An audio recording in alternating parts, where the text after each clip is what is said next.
Hello viewers, welcome. আজকে future perfect tense নিয়ে আমরা আলোচনা করব। ফিউচার পারফেক্ট টেন্স সেই সমস্ত টেন্সের মধ্যে পড়ে তিনটে ভাগে প্রধান যে ভাগ করা হয় টেন্সগুলোকে। মোটামুটিভাবে এইটুকু জানা রয়েছে present tense, past tense, future tense.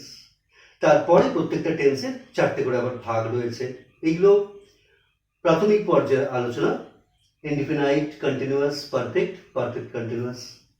তো আজকে ফিউচার পারফেক্ট টেন্স নিয়ে আলোচনা করি। কেন ট্রান্সলেশন করতে গেলে, ভালো ইংরেজি লিখতে গেলে টেন্স সম্পর্কে পরিষ্কার একটা ধারণা থাকা দরকার।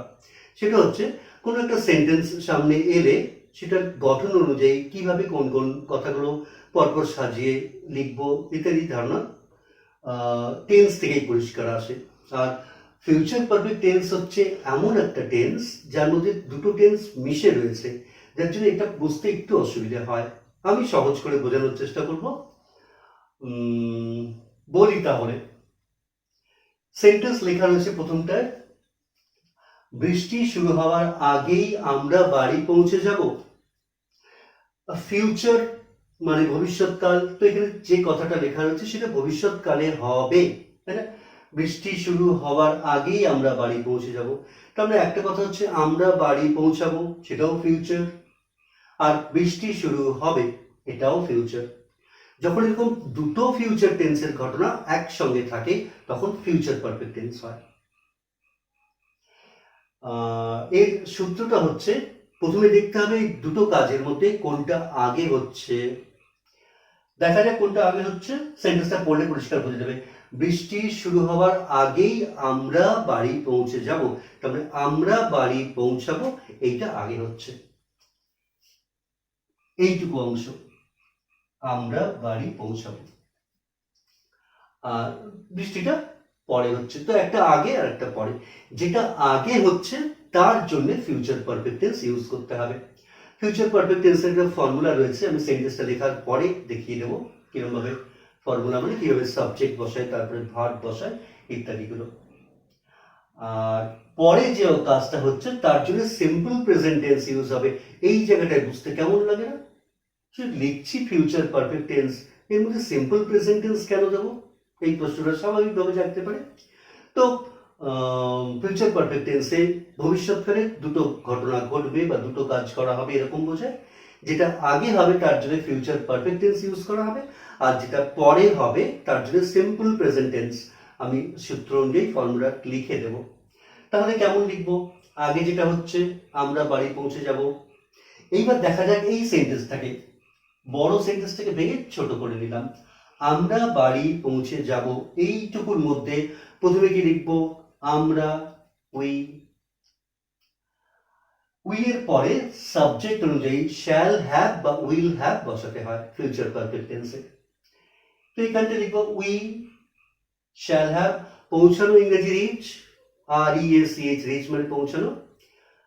ওটা থার্ড ফর্ম বসাতে হবে। কেন? শ্যাল হ্যাভ উইল হ্যাভ এর পরে সবসময় ভার্বের থার্ড ফর্মটাই বসে। আর তাছাড়াও কোনো টেন্সের মধ্যে পারফেক্ট কথাটা আছে তার মানেই ভার্বের থার্ড ফর্ম বসবে। আরেকবার বলি, কোনো টেন্সের নামের মধ্যে পারফেক্ট শব্দটা থাকলেই বুঝতে হবে সেই টেন্সটা, এই ভার্বের থার্ড ফর্মটা বসবে। পারফেক্ট মানেই ভার্বের থার্ড ফর্ম। এবার যে কাজটা পরে হচ্ছে তার জন্য সিম্পল প্রেজেন্ট টেন্স লিখে এবার এইটা আগে লিখতে হবে। আমরা বাড়ি পৌঁছে যাব, আমরা ইংরেজি কি লিখবো? উই লিখছি। হ্যাঁ, লিখছি উই। তারপরে কি লিখবো? শ্যাল হ্যাভ বা উইল হ্যাভ, এই দুটোর একটা বসে, উইল এর সঙ্গে শ্যাল হ্যাভ বসে। আর যদি বুঝতে অসুবিধা হয় যে শ্যাল হ্যাভ বসাবো না উইল হ্যাভ বসাবো, কোনটা বসাবো, এই নিয়ে যদি কিছু দ্বিধাদ্বন্দ্ব থাকে মনের মধ্যে, তাহলে সরাসরি উইল হ্যাভ বসিয়ে দেবে।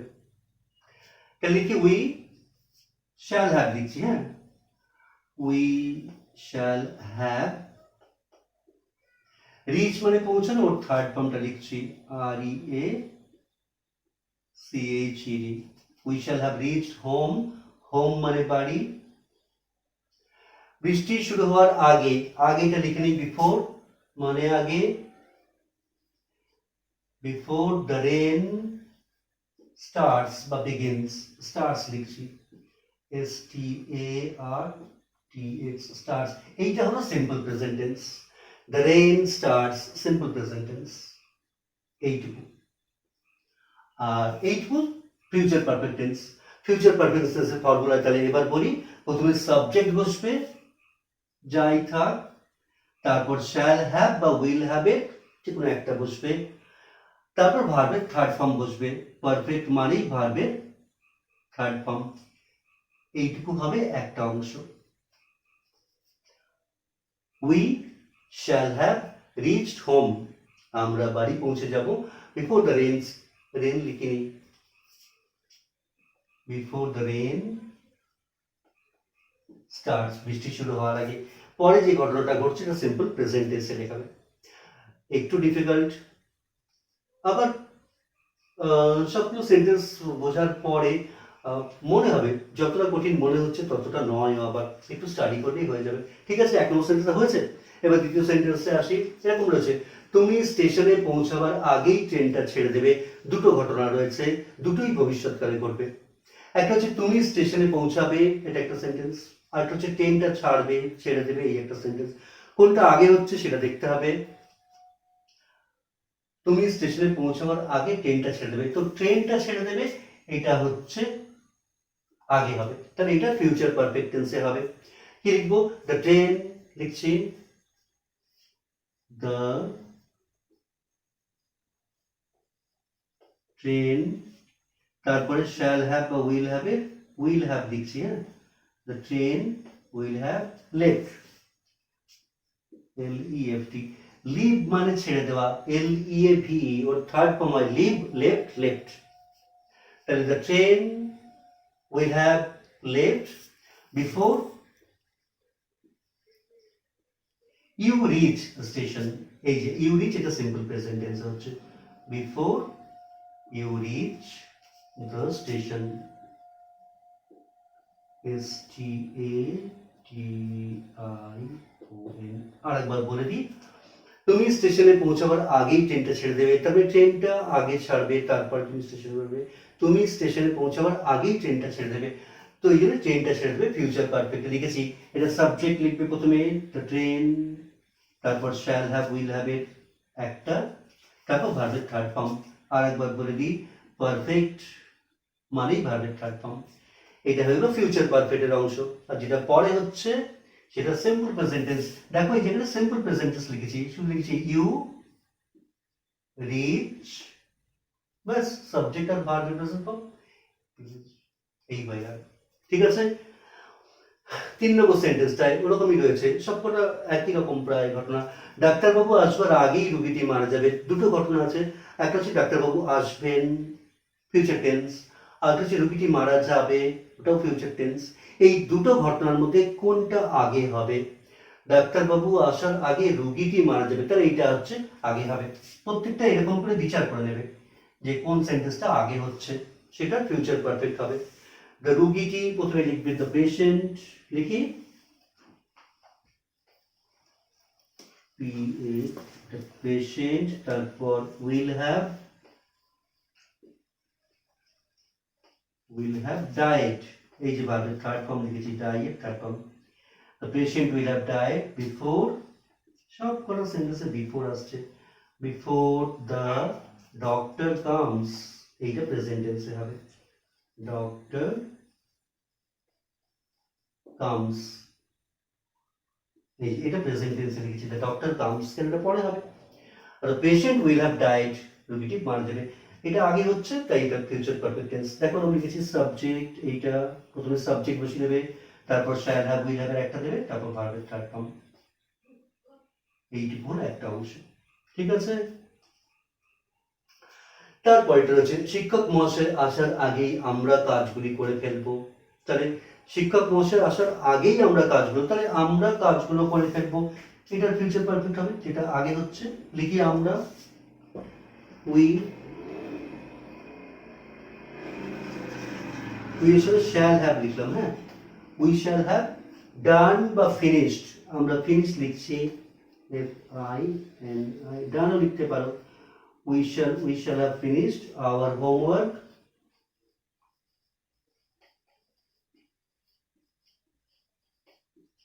Before the teacher comes, এই যে এটা হলো প্রেজেন্ট টেন্সে, before the teacher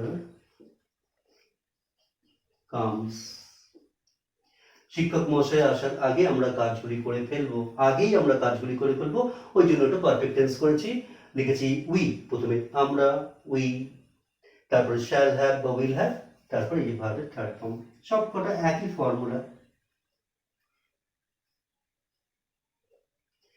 তারপর যেহেতু পরে যে ঘটনাটা ঘটছে শিক্ষক মহাশয়ের আসারটা, ওই জন্য ওটা সিম্পল প্রেজেন্টে লিখেছি। দেখো লিখেছি the teacher comes, the train starts, the doctor comes, you read, সব প্রেজেন্ট টেন্সে, যেটা পরে হচ্ছে। আর একটা আছে, ঘন্টা পড়ার আগেই ছাত্রছাত্রীরা স্কুলে পৌঁছে যাবে। তো ছাত্রছাত্রীরা স্কুলে পৌঁছে যাবে ঘন্টা পড়বার আগেই, তার মানে বোঝা যাচ্ছে ছাত্রছাত্রীরা স্কুলে পৌঁছে যাবে, এটা আগে হচ্ছে, তাহলে এটা আগে লিখবো। কি লিখবো? দ্য স্টুডেন্টস লিখি, the students will have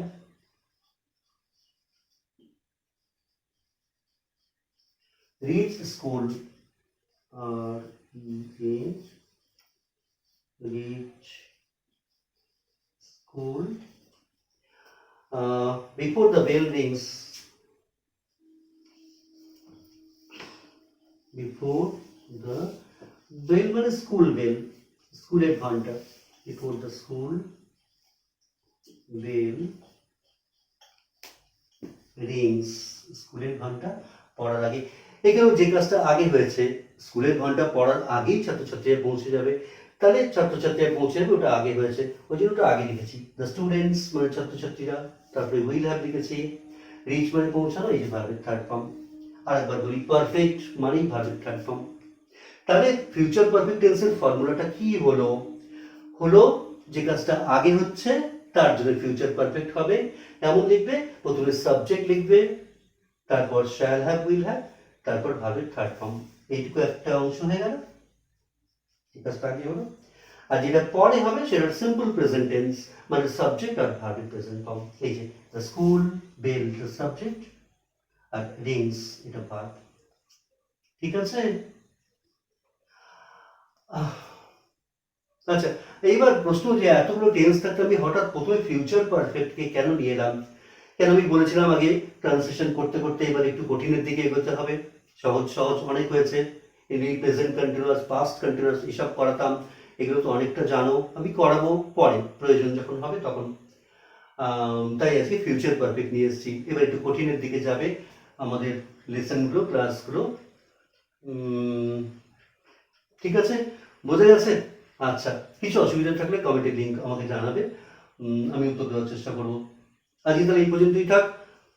ভালো লাগলে লাইক করবে, শেয়ার করবে, সাবস্ক্রাইব যদি করা না থাকে অবশ্যই করবে।